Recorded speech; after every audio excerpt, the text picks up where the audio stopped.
নমস্কাৰ আপুনি যদি সাহাৰা ইণ্ডিয়াত পইচা জমা কৰিছিল আৰু সেই জমা পইচাখিনি ৰিফাণ্ড পাবৰ কাৰণে গভৰ্ণমেণ্টৰ ফালৰ পৰা এটা পৰ্টেল মুকলি কৰিছে আৰু আপোনাৰ হাতত যদি এনেকুৱা ৰচিদ যদি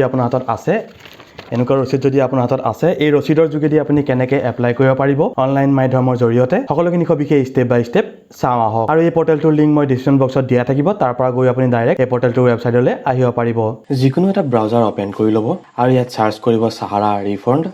ৰিফাণ্ড টাইপ কৰাৰ পিছত আপুনি এন্টাৰ মাৰি দিব নহলে সাৰ্চ কৰি দিব আপুনি মোবাইল ফোনৰ যোগেদিও কৰিব পাৰে মই আপোনাক লেপটপৰ যোগেদি দেখুৱাই আছো ইয়াত আপুনি প্ৰথম লিংকটো দেখিবলৈ পাইছে CRCS সাহাৰা ৰিফাণ্ড পৰ্টেল ইয়াত আপুনি ক্লিক কৰি দিব ইয়াত আপোনাৰ এনেকৈ হোম পেজটো দেখিবলৈ পাব ইয়াত আপুনি ল্যাঙ্গুৱেজটো সিলেক্ট কৰি ল'ব পাৰে ইংলিশ নহলে হিন্দী বৰ্তমান হিন্দী হৈ আছে আপুনি যদি ইংলিশ লাগে ইংলিশ সিলেক্ট কৰি ল'ব ইয়াত এতিয়া আপোনাৰ গোটেইখিনি ইংলিশ হৈ যাব মই বৰ্তমান হিন্দী সিলেক্ট কৰি লৈছো ইয়াৰ পিছত আপুনি জমাকৰ্তা পঞ্জীয়নকৰণত আপুনি ক্লিক কৰি দিব ইয়াত আপুনি আধাৰ কাৰ্ডৰ নম্বৰ শেষৰ 4টা নম্বৰ বহাব একেবাৰে লাষ্টৰ যিটো 4টা নম্বৰ আছে তাৰ পৰা 4টা নম্বৰ আপুনি বহাই দিব ইয়াত আপুনি আধাৰ কাৰ্ডৰ লিংক থকা মোবাইল নম্বৰটো বহাই দিব ইয়াৰ পিছত OTP প্ৰাপ্ত কৰাত আপুনি ক্লিক কৰি দিব আপোনাৰ মোবাইল নম্বৰলৈ OTP আহিব OTPটো আপুনি বহাই দিব আৰু OTP স্থাপিত কৰাত ক্লিক কৰি দিব ইয়াত আপুনি এইখিনি ডিটেইলছ ফিল আপ কৰিব লাগিব ইয়াত আপুনি এইখিনি পঢ়িব পাৰে নহলে নিয়ম অৰ শৰ্টপট ক্লিক কৰি দিব আৰু মেছ এমথত ক্লিক কৰি দিব ইয়াৰ পিছত অগলাত ক্লিক কৰি দিব ইয়াত আপোনাৰ পুৰা নাম আহি গৈছে আধাৰ কাৰ্ডৰ পৰা ডেট অফ বাৰ্থ আহি গৈছে ডেটৰ নাম আহি গৈছে আৰু আধাৰ কাৰ্ডৰ লগত আপোনাৰ বেংক একাউণ্ট লিংক থাকিব লাগিব তেতিয়াহে আপোনাৰ কামটো হ'ব সেইকাৰণে গোটেইখিনি ডিটেইলছ আহিছে ইয়াত যদি আপোনাৰ ইমেইল আইডি লিংক নাই আপুনি পাৰ্চনেলি ইমেইল আইডিটো বহাই দিব আৰু ইমেইল চেহেজত আপুনি ক্লিক কৰি দিব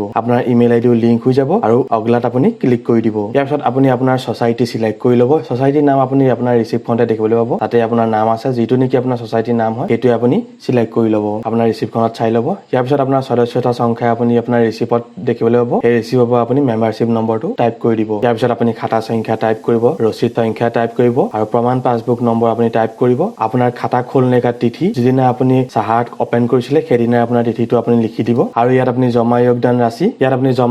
ৰাশিত আপুনি কিমান পইচা জমা কৰিছে সেই পইচাটো আপুনি উল্লেখ কৰি দিব ইয়াৰ পিছত আপুনি জমা প্ৰমাণপত্ৰ আপলোড কৰিব লাগিব ইয়াৰ কাৰণে আপুনি যিখন ৰচিদ আছে সেই ৰচিদখন স্কেনিং কৰি ল'ব চইচ ফাইলত ক্লিক কৰি আপুনি আপলোড কৰি দিব ইয়াৰ পিছত আপুনি ডাবা জোৰত ক্লিক কৰি দিব আপোনাৰ ৰিসিপ্টখন আপলোড হৈ যাব ইয়াত অকমান টাইম ৰখি দিব এনেকৈ আপোনাৰ যিমানখিনি ৰচিদ আছে সিমানখিনি আপুনি আপলোড কৰি দিব তেতিয়া আপোনাৰ তলত আহি যাব ইয়াৰ পিছত অগলাত ক্লিক কৰি দিব ইয়াত আপোনাৰ ক্লেম এপ্লিকেশন ফৰ্মখন আপুনি ফিল আপ কৰিব লাগিব যিখিনি ফিল আপ হৈ আছে সেইখিনি এৰি দিব যিখিনি ফিল আপ হৈ থকা নাই সেইখিনি আপুনি হাতেৰে ফিল আপ কৰি ল'ব আৰু আপোনাৰ ফটো কপি ইয়াত আঠা লগাই দিব আৰু এইখন ফৰ্ম আপুনি প্ৰথমে প্ৰিন্ট মাৰি ল'ব প্ৰিন্ট মাৰি লোৱাৰ পিছত আপুনি ফটো কপি লগাই দিব আপোনাৰ নাম যিমানখিনি ডিটেইলছ আপুনি লিখিবলগীয়া আছে সেইখিনি ডিটেইলছ আপুনি লিখি দিব ইয়াত দেখিবলৈ পাইছে আপোনাৰ নামটো নাই আপোনাৰ বেংক নাম আপুনি লিখিব লাগিব আপোনাৰ ফটো কপি লগাব লাগিব ইয়াৰ পিছত অকমান তললৈ কৰিব তললৈ কৰাৰ পিছত আপোনাৰ সাইন আঙুলি থাম বহাই দিব আৰু মোবাইল নম্বৰটো লিখি দিব আপুনি আপোনাৰ প্লেচটো লিখি দিব এইখিনি গোটেইখিনি কৰাৰ পিছত আপুনি আকৌ এই ফৰ্মখন স্কেনিং কৰি ল'ব স্কেনিং কৰাৰ পিছত আপুনি চইচ ফাইলত ক্লিক কৰি আপলোড কৰি দিব আৰু আপুনি আপলোড কৰাটো আপুনি ক্লিক কৰি দিব আপোনাৰ ডিক্লেৰেশ্যন ফৰ্মখন আপলোড হৈ যাব দেখিবলৈ পাইছে ইয়াৰ পিছত আপুনি অগলাত ক্লিক কৰি দিব ইয়াত আপোনাৰ এপ্লিকেশ্যন সম্পূৰ্ণখিনি সাবমিট হৈ গৈছে আৰু যদি আপোনাৰ সম্পূৰ্ণখিনি সাবমিট নহয় তেতিয়া আপুনি আকৌ হোম পেজলৈ যাব লাগিব আৰু যদি আপোনাৰ সম্পূৰ্ণখিনি সাবমিট হৈ গৈছে আপোনাৰ ক্লেম ডেট ক্লেম এনক্লোমেন্ট নম্বৰো আপোনাৰ দেখিবলৈ পাইছে ইয়াৰ পিছত আপুনি জমাকৰ্তা লগইনত ক্লিক কৰি দিব